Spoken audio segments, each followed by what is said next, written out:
Hi guys and welcome to Schooling from Home. Hi, I am Suchi Sharma and today we are going to learn about combustion and flame. तो सबसे पहला topic जो है हमारे chapter का वो है combustion. Combustion क्या होता है?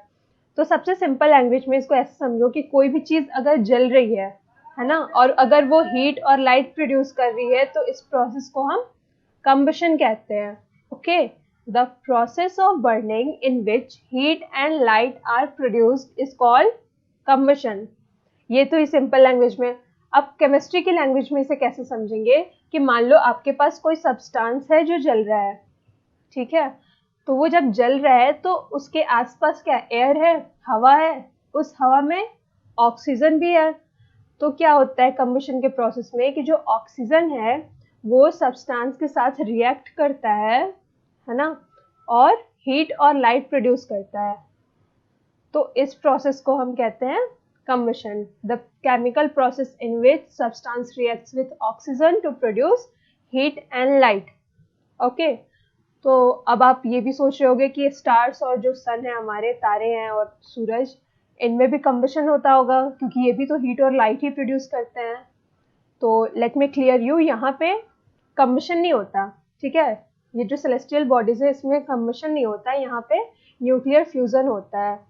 ओके, ये चीजें आपको अलग से पढ़नी है. इसके बाद है कंबशन के बेसिस पे हमने सब्सटेंस को दो टाइप्स में डिवाइड कर दिया है, combustible substances and non combustible substances. तो ये नाम से ही पता चल रहा है, जैसे कंबस्टिबल सब्सटेंस का मतलब क्या होगा कि कोई भी सब्सटेंस जो आसानी से आग पकड़ ले या जल जाए उन्हें हम क्या कहेंगे, कंबस्टिबल सब्सटेंसेस. इसका एग्जाम्पल क्या हुआ, हमारे फ्यूल्स हुए जैसे कोल, पेट्रोल, पेपर, है ना, ये सारी चीजें. और नॉन कंबस्टिबल में रॉक हो गया, पत्थर हो गया, इसको कितना भी जलाओ नहीं जलेगा. उसके बाद क्या है कि हमारे पास 3 रिक्वायरमेंट्स होने चाहिए. अगर आप किसी चीज को जलाना चाहते हो तो 3 रिक्वायरमेंट्स फुलफिल होनी चाहिए. एक की भी अगर कमी रह गई तो कंबशन का प्रोसेस नहीं हो पाएगा. ओके, इसमें ये तीनों क्या क्या है, ये फिगर देखो. पहला है आपके पास कि फ्यूल होना चाहिए, मतलब सब्सटेंस होना चाहिए, कंबस्टिबल सब्सटेंस जो जल पाए. दूसरा है ऑक्सीजन का प्रेजेंस होना चाहिए, है ना. और तीसरा है हीट. हीट क्यों यूज किया हमने कि मान लो आपके पास पेपर रखा हुआ है तो वो रखे रखे तो नहीं जल जाता. आप क्या करते हो, आप माचिस से जलाओगे, उसके पास आग ले जाओगे तब वो आग पकड़ेगा. तो ये जो प्रोसेस है ना, यहाँ पे क्या हो रहा है कि आप जब माचिस को ले जा रहे हो पेपर के पास तो पेपर हीट होता है और एक सर्टेन टेम्परेचर पे पहुंचने के बाद वो जलना शुरू होता है. तो यही रीजन है, आप पेपर जलाओ, आप लकड़ी जलाओ, पेपर जल्दी जलेगा, लकड़ी देर से. ठीक है. एक और इसमें क्वेश्चन मैंने डाला है स्लाइड में कि अगर किसी आदमी के कपड़े में आग लग जाए तो हम उसे ब्लैंकेट से तुरंत रैप क्यों कर देते हैं, ब्लैंकेट में क्यों मोड़ देते हैं उसको तुरंत, इससे आग बुझती कैसे है. ओके, तो नेक्स्ट हम इसी को जानेंगे आगे. और इससे पहले देखो, ये कम्बस्टिबल सब्सटेंसेस के एग्जांपल है इस पिक्चर में. ये क्या है, लकड़ी है, सूखी लकड़ी, ठीक. कोयला है, एलपीजी है, गैस सिलेंडर्स में जो होते हैं. एलपीजी का फुल फॉर्म क्या है, लिक्विफाइड पेट्रोलियम गैस. और केरोसिन है जो हम लैंप्स में यूज करते हैं.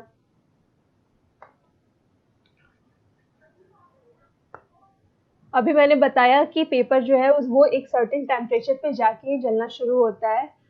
तो क्या है कि आप देखोगे, ऑब्जर्व करोगे तो सारे जो सब्सटेंस हैं, जितने भी कंबस्टिबल सब्सटेंसेस हैं, उन सब पे ना अलग अलग टाइम तक आप माचिस लगाओगे, ठीक है. तो कोई जल्दी जलता है, कोई देर तक जलता है. ऐसा नहीं होता कि एक साथ ही सारे जल जाते हैं, ठीक है. पेपर जल्दी जलता है, कोयला लेट से जलता है, पेट्रोल और जल्दी जल जाएगा. तो ये जो चीज है ना, जिस टेम्परेचर पे वो जलना शुरू हो रहा है वो उसका इग्निशन टेम्परेचर होता है. वो कम से कम टेम्परेचर जिस पे कोई सब्सटेंस जलना शुरू करे उसे हम क्या कहते हैं, इग्निशन टेम्परेचर. तो जो सब्सटेंस है जिसका इग्निशन टेम्परेचर लो है वो जल्दी जल जाएगा और जिसका हाई है वो देर से जलेगा. और एक और टर्म हम या क्या यूज करते हैं यहाँ पे, इनफ्लेमेबल सब्सटेंस. तो कोई भी कम्बस्टिबल सब्सटेंस जो बहुत आसानी से जल जाए, ठीक है, और उसका इग्निशन टेम्परेचर बहुत कम हो, तो उन्हें हम इनफ्लेमेबल सब्सटेंस कहते हैं। आपने कभी देखा है डिओड्रेंट की बॉटल या फिर हैंड सैनिटाइजर, इनके पीछे लिखा होता है हाईली इनफ्लेमेबल। इसका मतलब क्या हुआ कि इसके आसपास अगर आप आग ले आओ तो वो बहुत तेजी से वो आग फैला देगा, बहुत जल्दी जलेगा वो सब। तो इसीलिए कभी ये बेवकूफ़ी नहीं करनी चाहिए कि मान लो आप रूम फ्रेशनर मार रहे हो तो वो मारते मारते आप किचन तक चले जाओ, है ना। उससे पूरे घर में आग पकड़ सकता है, वो आग फैल जाएगी। मैंने अभी ये क्वेश्चन किया था आपसे कि अगर किसी आदमी के कपड़े में आग लग जाए तो हम उसे ब्लैंकेट में क्यों रैप कर देते हैं। तो इसका रीज़न ये है कि देखो 3 रिक्वायरमेंट्स है कम्बशन की, क्या क्या थी। फ्यूल कि कम्बस्टिबल सब्सटेंस होना चाहिए, दूसरा था ऑक्सीजन और तीसरा हीट। तो इन तीनों में से कोई भी एक हमें हटाना है अगर हम आग बुझाना चाहते हैं तो, या एक से ज़्यादा हटा सकते हैं। तो यहाँ जब आप रैप करते हो ना किसी आदमी को, जलते हुए आदमी को, तो क्या होता है कि जो ब्लैंकेट है ना वो उस आदमी को और ऑक्सीजन का कांटेक्ट तोड़ देता है बीच में आके। आपने ब्लैंकेट से लपेट दिया जब, तो ऑक्सीजन जो है वो सब्सटेंस तक पहुंच नहीं पाया, तो आग बुझ जाती है आराम से। ओके। और अगर आप कभी ऐसे सिचुएशन में हो जहां आपको ब्लैंकेट नहीं मिल रहा है, तो आप तुरंत क्या करो कि लेट जाओ ग्राउंड पे और ग्राउंड पे ही रोल करो, ठीक है। रोल करो तो इससे क्या होगा कि जो भी आपका पार्ट है ना बॉडी का जो ग्राउंड के साथ कांटेक्ट में है, वहां पे ऑक्सीजन नहीं मिल पाएगा क्योंकि वहां गैप नहीं है, तो वहां की आग बुझते जाएगी। तो ऐसे भी आग बुझा सकते हैं। और अगर आग लगती है तो सबसे पहले हमारे दिमाग में क्या आता है, हम सबसे पहले फायर ब्रिगेड स्टेशन को कॉल करते हैं कि इस जगह पे आग लगी है, जल्दी से आ जाओ हेल्प के लिए। तो पहली चीज तो ये है कि सबको ये नंबर याद होने चाहिए, है ना, पुलिस स्टेशन के और फायर ब्रिगेड का, एम्बुलेंस का। ओके। तो ये क्या होता है, फायर ब्रिगेड करता क्या है आखिर आके, कि हम भी पानी डाल सकते हैं, है ना। तो फायर ब्रिगेड क्या करता है कि वो अपने साथ फायर एक्सटिंग्विशर लाता है, उसमें पानी होता है और कुछ में कार्बन डाइऑक्साइड होता है। अब ये वर्क कैसे करता है, ये देखो। पानी जो है ये क्या करेगा कि आप जैसे कोई चीज जल रही है वहां पानी डाल दिया आपने, तो क्या कर दिया आपने, उस जगह को ठंडा कर दिया, है ना। तो जो सब्सटेंस है वो अपने इग्निशन टेम्परेचर पे नहीं पहुंच पाएगा। इसका बेस्ट एग्जांपल ये था, ये एक्सपेरिमेंट है आपके बुक में, कि आप एक पेपर का टिप बनाओ, ठीक है, और उसको जलाओ, तो क्या होगा, वो पेपर तुरंत आग पकड़ लेगा। पर आप अगर उसी पेपर में पानी डाल दो और फिर जलाओ, तो वो आप देखोगे कि वो आग नहीं पकड़ रहा। ऐसा इसलिए हो रहा है कि आपने जब हीट किया, यहाँ पे तो पेपर हीट हो गया था तो और आसानी से जल गया बिना पानी के। अगर आपने पानी डाल दिया है तो आप इसको हीट दे रहे हो, पर ये हीट, पेपर जो है वो पानी के डायरेक्ट कांटेक्ट में है, तो ये हीट जो है वो पानी में ट्रांसफर होते जा रहा है। तो पेपर अपने टेम्परेचर पे पहुंच ही नहीं पा रहा है जिस टेम्परेचर पे वो जलता है। ओके। ये एक्सपेरिमेंट था। तो आप जब पानी डालते हो तो उससे क्या होता है कि आप उस जगह को ठंडा कर देते हो, इग्निशन टेम्परेचर को क्या कर देते हो, उस टेम्परेचर को वहां के डाउन कर देते हो, तो सब्सटेंस अपने इग्निशन टेम्परेचर पे नहीं पहुंच पाता। ये तो हुआ वाटर का काम।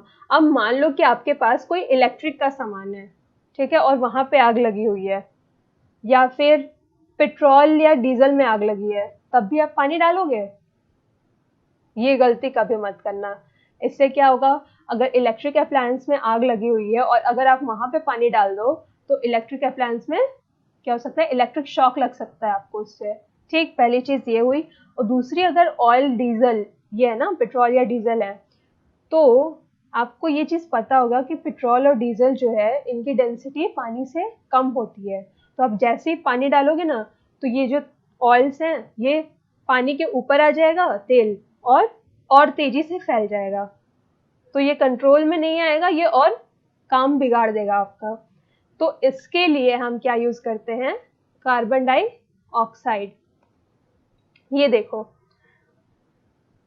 अगर आप एक्सपेरिमेंट ये करना है आपको ना, आपने कभी देखा नहीं है, तो आप पानी लो और उसमें ऑयल ले लो, कोई भी केरोसिन, पेट्रोल या मस्टर्ड ऑयल ले लो, तो आप देखोगे कि वो जो ऑयल है वो पानी के ऊपर आ गया, उसका लेयर अलग हो गया, पानी का अलग हो गया, वो अपने आप ही सेपरेट हो जाते हैं क्योंकि उनकी डेंसिटीज अलग है। ओके, तो कार्बन डाइऑक्साइड हम यूज करते हैं, तो कार्बन डाइऑक्साइड आखिर करता क्या है?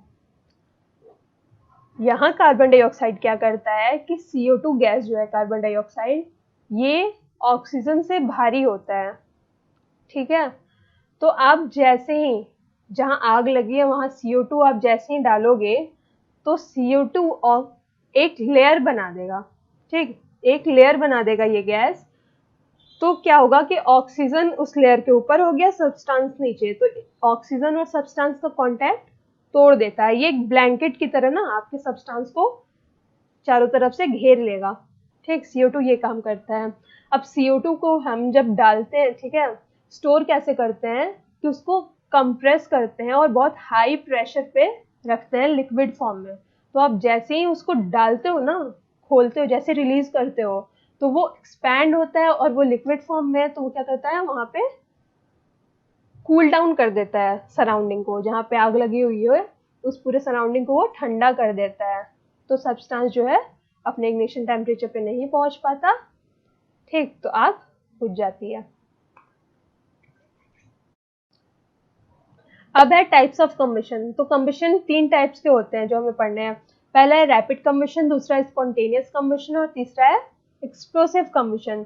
तो रैपिड कम्बशन में क्या होता है कि बहुत थोड़े टाइम में बहुत ज़्यादा अमाउंट में हीट प्रोड्यूस होता है, थोड़े टाइम के लिए सब्सटेंस जलता है और ज़्यादा अमाउंट में हीट प्रोड्यूस करता है, ये हुआ हमारा रैपिड कम्बशन। इसके एग्जांपल्स क्या क्या हो सकते हैं कि आपने माचिस से जब आप केरोसिन जला दो, केरोसिन ऑयल या फिर गैस स्टोव जलाते हो, ठीक। नेक्स्ट है स्पॉन्टेनियस कम्बशन। तो ये कम्बशन अचानक से ही हो जाता है, ठीक, अचानक से ही आग लग जाएगा उस सब्सटेंस में, वहां पे आपको मैच स्टिक, माचिस की भी जरूरत नहीं पड़ेगी। जैसे कि फॉरेस्ट फायर, जंगल में जो आग लगती है, सुना है ना, तो यहाँ क्या होता है कि कुछ सूखे पत्ते होते हैं, तो जब हवा बहती है ना तो वो एक दूसरे से क्या कांटेक्ट में आते हैं एक दूसरे के, और रबिंग जब होती है उनमें, घर्षण होता है, तो फ्रिक्शन की वजह से स्पार्क प्रोड्यूस होता है और वो एक तितकी काफी होती है पूरे जंगल को जलाने के लिए। या फिर इसका एक एग्जांपल फॉस्फोरस का भी है। फॉस्फोरस में क्या होता है, ये एक नन मेटल है और नन मेटल ऑक्सीजन के साथ रिएक्ट करते हैं, और फॉस्फोरस का हमने पढ़ा था कि ये और ज़्यादा बहुत तेज़ी से रिएक्ट करता है, ठीक है, हाईली रिएक्टिव है ये, तो इसलिए इसे हम पानी में रखते हैं क्योंकि नन मेटल्स पानी के साथ रिएक्ट नहीं करते हैं। फॉस्फोरस को आप जैसे ही ले आओगे एटमॉस्फेयर में वो तुरंत जलने लगता है। तीसरा है एक्सप्लोसिव रिएक्शन। ये बहुत तेजी से होता है ये कम्बशन और बहुत ज़्यादा अमाउंट में हीट और लाइट प्रोड्यूस करता है, जैसे हमारे पटाखे में या फिर बॉम्ब में होता है। देख रहे हो आप, रैपिड और एक्सप्लोसिव में कंफ्यूज नहीं होना है। रैपिड में क्या हो रहा है कि थोड़ा टाइम लग रहा है, ठीक है, थोड़े टाइम में ज्यादा अमाउंट में हीट और लाइट प्रोड्यूस हो रहा है, और जो स्पॉन्टेनियस है ये तो ऐसे ही हो जा रहा है, ठीक है, अचानक से ही हो जाता है। और एक्सप्लोसिव जो है इसमें बहुत जल्दी और बहुत ज्यादा अमाउंट में हीट और लाइट प्रोड्यूस होता है, ठीक। नेक्स्ट है फ्लेम्स। तो आपने कैंडल जलाया होगा, तो वहां देखते हो आप लौ जो निकलती है कैंडल की, वो आपका क्या है, फ्लेम है। इसको ऐसे डिफाइन करते हैं कि it is the visible and gaseous part of the fire. Okay, तो इसमें क्या होता है बेसिकली कि कोई भी सब्सटेंस अगर वेपराइज होता है इस प्रोसेस में, कम्बशन के प्रोसेस में, तो वो फ्लेम देता है, ठीक है। अब फ्लेम आपको कैसा मिलेगा, कुछ आपने देखा होगा, जैसे आप गैस स्टोव में देख लो वो फ्लेम ब्लूइश होता है, या फिर आप कोयला जलाओगे तो वहां देखोगे कि येलोइश हो रहा है। तो ये डिफरेंट कलर्स क्यों है फ्लेम के, तो ये डिपेंड करता है कि आपके पास ऑक्सीजन का अमाउंट कितना है, ठीक। अगर आपके पास ऑक्सीजन सफिशिएंट है, अच्छा खासा है, कोई कमी नहीं है, तो आपको वहां पे क्या होता है, कंप्लीट कम्बशन होता है और ब्लू फ्लेम मिलती है, और ये बहुत ज़्यादा अमाउंट में हीट और लाइट प्रोड्यूस करते हैं। वहीं अगर आप ऑक्सीजन को लिमिटेड कर दो, ठीक है, बंद रूम में या फिर बंद जगह में अगर किसी चीज़ को जला दो, तो वहाँ पे येलो फ्लेम निकलता है क्योंकि इनकम्प्लीट कम्बशन होता है। ये देखो, दिख रहे हैं, ये फ्लेम्स की फोटोज हैं। इसमें आप देखोगे कि एक ही फ्लेम में ठीक अलग अलग कलर्स दिख रहे हैं आपको। ऐसा क्यों हो रहा है, इसके बारे में जानते हैं। ये बेसिकली कैंडल का जो फ्लेम है ना, कोई भी फ्लेम है, उसमें हमने जोन्स डिवाइड कर दिए हैं। ठीक है, इसको हम पढ़ते हैं स्ट्रक्चर ऑफ फ्लेम के अंडर में पढ़ते हैं कि डिफरेंट जोन्स होते हैं एक ही फ्लेम में। जोन्स कौन कौन से होते हैं? Inner most zone, middle zone और आउटर जोन। तो जो इनर मोस्ट जोन है वो डार्क होता है, ब्लैक होता है, क्योंकि यहाँ पे कंबशन नहीं होता है, यहाँ तक ऑक्सीजन नहीं पहुंच पाता। ओके, फिर उसके बाद जो आता है वो येलो होता है। येलो फ्लेम क्यों होता है? क्योंकि यहाँ पे आपको लिमिटेड ऑक्सीजन मिलता है और इनकम्प्लीट कंबशन होता है। और जो आउटर मोस्ट जोन है वहां पे आपको ब्लू कलर का फ्लेम दिखता है। वो इसलिए क्योंकि वहां पे कंप्लीट कंबशन होता है, ऑक्सीजन सफिशिएंट है। और ये सबसे गर्म पार्ट होता है किसी भी फ्लेम का। जो आउटर मोस्ट है ना, जो ब्लूइश है, वो सबसे गर्म पार्ट होता है। इस चीज से कुछ आइडिया मिल रहा है कि अगर हमें कुकिंग करनी हो तो कुकिंग में हमें बहुत ज्यादा अमाउंट में हीट चाहिए होती है, तो हम ब्लू फ्लेम का इंतजाम करेंगे, है ना। हम कोशिश करेंगे कि हमें ब्लू फ्लेम मिले। आपने देखा होगा गैस स्टोव में जो फ्लेम्स होते हैं वो ब्लू होते हैं, ताकि हीट की रिक्वायरमेंट हमारी पूरी हो जाए। नेक्स्ट है फ्यूल। तो फ्यूल अभी हमने जैसे पढ़ा कि कंबस्टिबल सब्सटेंसेस जो भी होते हैं ना, जो जल पाए, उन्हें हम फ्यूल कहते हैं। कि anything, any material that can burn and produce heat and light is called fuel. जैसे कि इसका एग्जाम्पल क्या हुआ? हर वो चीज, पेट्रोल, डीजल, कोल। अब आप ये बताओ कि हम किस बेसिस पे बताएंगे कि कौन सा फ्यूल ज्यादा अच्छा है, कौन सा बेटर है, कौन सा अच्छा नहीं है हमारे लिए। तो ये सब हम फ्यूल के कैलोरीफिक वैल्यू से पता करते हैं। अब कैलोरीफिक वैल्यू क्या है किसी भी फ्यूल की? कि मान लो आपने 1 किलो लकड़ी जलाया और 1 किलो कोयला जलाया, तो आपको किस फ्यूल से, लकड़ी से या कोयले से ज्यादा हीट और लाइट मिल रहा है? इस चीज को हम क्या कहते हैं? Calorific value. ठीक है, कि the amount of heat energy produced on complete combustion of 1 kg of fuel is called calorific value. दोनों की अलग अलग देखेंगे हम कि लकड़ी कितना हीट प्रोड्यूस कर रहा है, 1 किलो लकड़ी और 1 किलो कोयला। जो ज्यादा कर रहा है उसकी कैलोरीफिक वैल्यू क्या हुई? हाई हुई। तो जो भी फ्यूल है जिसकी कैलोरीफिक वैल्यू ज्यादा होती है वो गुड फ्यूल में आते हैं। ओके, कि आपने कम जलाया और ज्यादा अमाउंट में हीट और लाइट प्रोड्यूस हुआ। इसे हम क्या कहते हैं? फ्यूल एफिशिएंसी भी कहते हैं। फिर क्या है? ये जो कैलोरीफिक वैल्यू है इसकी एक यूनिट है ना, किलो जूल पर केजी। जूल क्या है? एनर्जी का यूनिट है। तो 1 kg में कितना जूल आपको कितना किलो जूल आपको एनर्जी मिल रहा है, उससे हम पता कर लेते हैं कि कौन सा फ्यूल हमारे लिए ज्यादा अच्छा है। अब क्या है कि जब आप फ्यूल जलाते हो तो उसके बहुत सारे ना हार्मफुल इम्पैक्ट होते हैं इन्वायरमेंट पे, है ना। उसका असर जो है वो बहुत बुरा हो रहा है इन्वायरमेंट पे। इतनी गर्मी क्यों बढ़ रही है? ग्लोबल वार्मिंग हो रहा है, पोल्यूशन हो रहा है, ये सब फ्यूल के जलने की वजह से हो रहा है।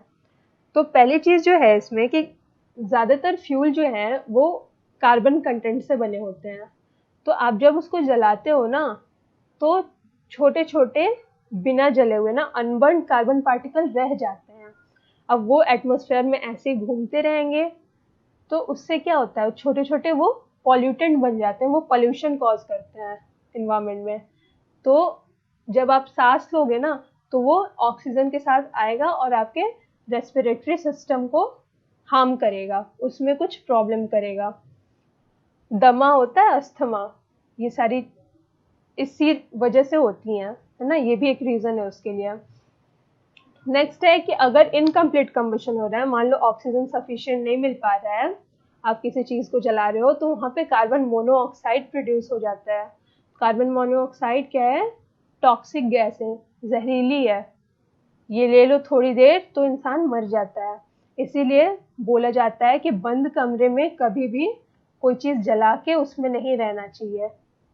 जैसे आप देखोगे रूरल एरियाज में क्या होता है कि लोग कोयला जलाते हैं ठंडी के दिनों में, और उसी रूम में सो रहे हैं, उसी में कोयला जला के रख दिया। ये कभी कभी हुआ, जिससे हम लोगों को पता चला। ठीक है, तो उसमें क्या हुआ था कि कुछ आदमी सोए हैं तो वो सोए ही रह गए, है ना, मर गए वो। ऐसा पहले इंसिडेंट हो जाता था अगर लोग अवेयर नहीं होते थे तो। आप सबको ये चीज़ पता है। नेक्स्ट है कि कम्बशन जो होता है, कार्बन कंटेंट है, तो कम्बशन होगा तो जाहिर सी बात है कि कार्बन और ऑक्सीजन का ही रिएक्शन हो रहा है। सब्सटेंस में कार्बन है और एयर में ऑक्सीजन है जो रिएक्ट कर रहे हैं, तो वो कार्बन डाइऑक्साइड प्रोड्यूस करता है, और कार्बन डाइऑक्साइड की वजह से क्या है, ग्लोबल वार्मिंग हो रही है। ठीक है। नेक्स्ट है कि अगर आप कोल और डीजल जलाते हो तो वहां से आपको सल्फर डाइऑक्साइड मिलता है, सल्फर डाइऑक्साइड गैस प्रोड्यूस होता है। और पेट्रोल से नाइट्रोजन डाइऑक्साइड। तो जब ये जो गैसेस है ना, ये एटमॉस्फेयर में होते हैं, और जब बारिश होती है तो बारिश के पानी के साथ ये घुलते हैं और एसिड बना देते हैं। ये एसिड अगर गिरते हैं ज़मीन पे तो ये पहले मिट्टी को हार्म करेंगे। ठीक है, मिट्टी को नुकसान पहुंचाएंगे, या सुंदर सुंदर जो मॉन्यूमेंट्स हैं उसको, या फिर अगर हमारे ऊपर गिरे तो स्किन कैंसर का भी रीज़न होता है ये, है ना, हमारे खेत बर्बाद करते हैं। तो अब इन सारी इतने हमारे पास डिसएडवांटेज हो गए ना, इसके जो इम्पैक्ट हैं वो बहुत बुरे हैं। तो हमने एक ऐसा फ्यूल लिया जिसने इन सबको रिप्लेस कर दिया। ठीक है, बहुत ज़्यादा अमाउंट में अब हम सीएनजी यूज़ कर रहे हैं, कंप्रेस्ड नेचुरल गैस। अब इसको यूज़ करने से क्या हुआ कि ये क्लीन फ्यूल है, इसका कंप्लीट कंबशन होता है, और जलने के बाद कोई रेसिड्यू भी नहीं बचता, जैसे कार्बन पार्टिकल्स वगैरह बच रहे थे, तो ऐसा कुछ इसमें नहीं बचता। तो ये कम पॉल्यूशन करता है और ज़्यादा एफिशिएंट भी है। ओके, इतना था इस चैप्टर में, और please like and subscribe my channel. अभी के लिए इतना ही, बाय।